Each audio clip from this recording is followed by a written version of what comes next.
जिस तरीके से माननीय नंदकिशोर यादव जी ने पूरे चुनाव अभियान का कमान संभाल कर रखा था, उससे आसान प्रक्रिया नहीं हो सकती है। इसलिए मैं नंदकिशोर यादव जी का और पूरे पार्टी नेतृत्व का पूरा कृतज्ञ हूँ और उनके प्रति आभार व्यक्त करता हूँ। अब विधायक जी शपथ लेंगे, क्षेत्र की जनता से क्या क्या वादा किए हैं, जो काम बचा हुआ है उसे करेंगे, नंदकिशोर यादव जी ने जो नहीं किया था। भी लगभग 470 करोड़ की विभिन्न परियोजनाएं पटना साहिब में वो लाए हैं, जिनका शिलान्यास उनके द्वारा हुआ है।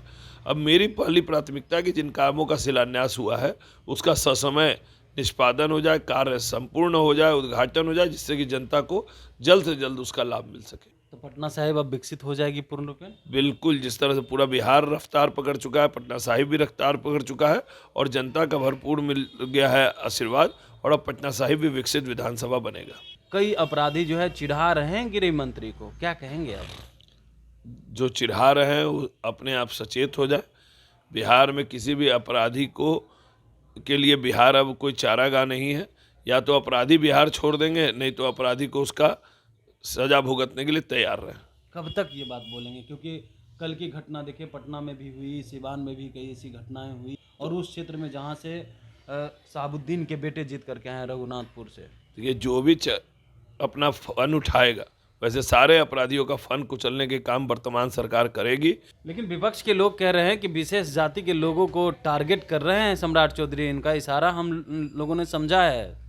देखिए, विपक्ष के लोग को बस अब बोलने के लिए तो कोई विषय है नहीं। चुनाव हार चुके हैं, धाराशायी हो गए हैं, तो कभी जातिवाद, कभी धर्म, कभी नारा लेंगे, लेकिन अपराधियों की कोई जाति नहीं थी। जो अपराधी है उसको सजा मिलेगा ही, उसको उसका परिणाम भोगना ही पड़ेगा। लेकिन विपक्ष के लोग ये भी सवाल उठा रहे हैं कि अब बुलडोजर वाली सरकार आई है, गरीब गुरबों पर ही बुलडोजर चलेगा, बाकी लोगों पे नहीं। जो अमीर तबके के लोग हैं, बिजनेसमैन हैं, उनके लिए। विपक्ष आत्मचिंतन करे। नमस्कार, आप बोले भारत देख रहे हैं, मैं हूं आपके साथ कमलेश। देखिए, विपक्ष के लोग कहते हैं कि बीजेपी में कार्यकर्ताओं को और पिछड़ा दलित को सम्मान नहीं मिलता है। लेकिन बीजेपी ऐसी पार्टी है, किस कार्यकर्ता को कब टिकट दे दे ये किसी को पता नहीं होता है। लंबे अरसे से मेहनत करते रहते हैं, लेकिन कब टिकट मिल जाएगा ये किसी को भरोसा नहीं होता है।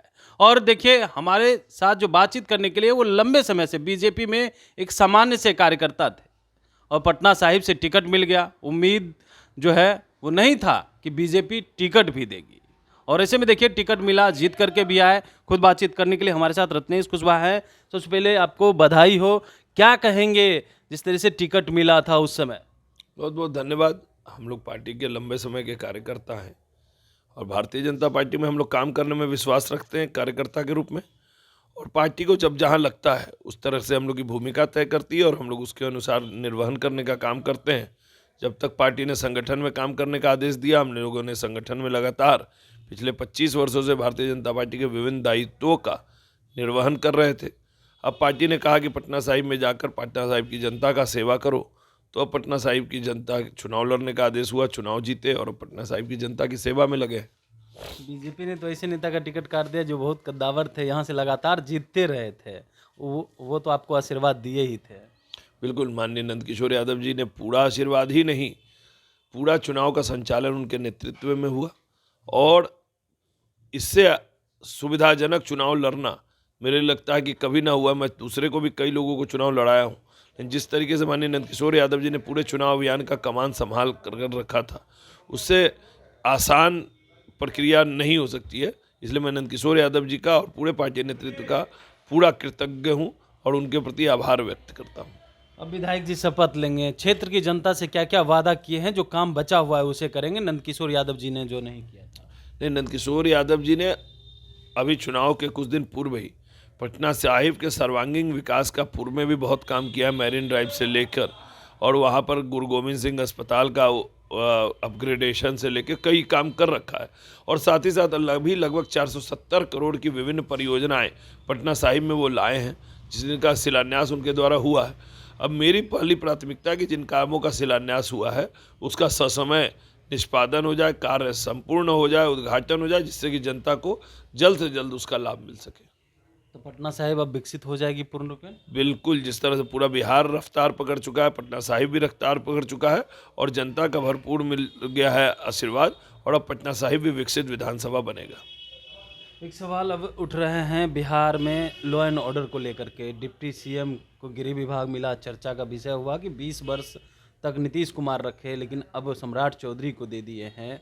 कई अपराधी जो है चिढ़ा रहे हैं गृह मंत्री को, क्या कहेंगे आप?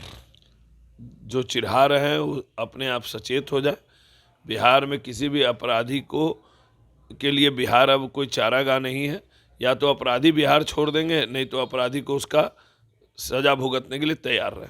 कब तक ये बात बोलेंगे? क्योंकि कल की घटना देखिए, पटना में भी हुई, सिवान में भी कई ऐसी घटनाएं हुई। दिन दहाड़े जो है अपराधी लूट करके सोना लेकर के चले गए, और उस क्षेत्र में जहाँ से शहाबुद्दीन के बेटे जीत करके आए रघुनाथपुर से। ये जो भी अपना फन उठाएगा, वैसे सारे अपराधियों का फन कुचलने के काम वर्तमान सरकार करेगी। इसलिए अपराधी अगर कोई ये दुस्साहस कर रहे हैं तो उसका परिणाम भी आप देखिएगा कि अगले 24 से 48 घंटों में बिहार की पुलिस और बिहार की प्रशासन देगी, और फिर भूल के भी कोई यह गलती बिहार के परिधि में करने को नहीं सोचेगा। जो अपराधी अभी भी निडर हैं, क्या लग रहा है अब उनको डरना चाहिए? क्योंकि अब तक घटना लगातार हो रही है, कई घटनाएं हो गई। बताया आपको कि जो इस तरह का दुस्साहस कर रहे हैं, उस दुस्साहस का भारी परिणाम भोगने को उनको मिलेगा। बिहार की प्रशासन और बिहार की पुलिस सक्षम है ऐसे दुस्साहसी और लोगों का मनोबल तोड़ने का, और उनको सही रास्ता दिखाने का, और उनको सही पनिशमेंट देने का। लेकिन विपक्ष के लोग कह रहे हैं कि विशेष जाति के लोगों को टारगेट कर रहे हैं सम्राट चौधरी, इनका इशारा हम लोगों ने समझा है। देखिए, विपक्ष के लोग को बस अब बोलने के लिए तो कोई विषय है नहीं। चुनाव हार चुके हैं, धाराशायी हो गए हैं, तो कभी जातिवाद, कभी धर्म, कभी नारा लेंगे, लेकिन अपराधियों की कोई जाति नहीं थी। जो अपराधी है उसको सजा मिलेगा ही, उसको उसका परिणाम भोगना ही पड़ेगा।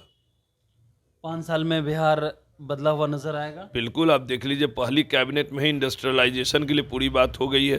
कल ही माननीय नीतीश कुमार जी ने सभी विभागों में रिक्तियों की पूरी जानकारी ले रही है। तो निश्चित तौर पे यह 5 वर्ष बिहार को विकसित बिहार बनाने की तरफ बढ़ेगा। लेकिन विपक्ष के लोग ये भी सवाल उठा रहे हैं कि अब बुलडोजर वाली सरकार आई है, गरीब गुरबों पर ही बुलडोजर चलेगा, बाकी लोगों पे नहीं। जो अमीर तबके के लोग हैं, बिजनेसमैन हैं, उनके लिए। विपक्ष आत्मचिंतन करे।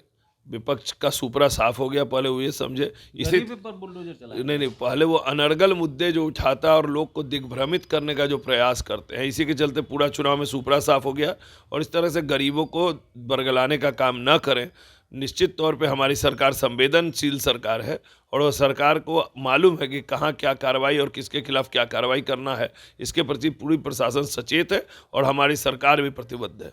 बिल्कुल, बहुत बहुत धन्यवाद। हमारे साथ रत्नेश कुशवाहा थे, तमाम सवालों का जवाब दे रहे थे। और बिहार में जो अपराधी चिढ़ा रहे हैं गृह मंत्री सम्राट चौधरी को, डिप्टी सीएम सम्राट चौधरी को, उनको सचेत कर दिया है, या तो बिहार छोड़ दीजिए, नहीं तो फिर सलाखों के अंदर होंगे। अब देखने वाली बात होती है कि कब तक उन अपराधियों पे कार्रवाई होती है जो अपराधी इन दिनों लगातार सम्राट चौधरी के गृह मंत्री बनते ही आपराधिक घटनाओं का अंजाम दे रहे हैं। वही विपक्ष के लोग जो सवाल पूछ रहे हैं, उनका भी करारा जवाब दिया है। बने रहिए बोले भाई साथ, बहुत बहुत धन्यवाद।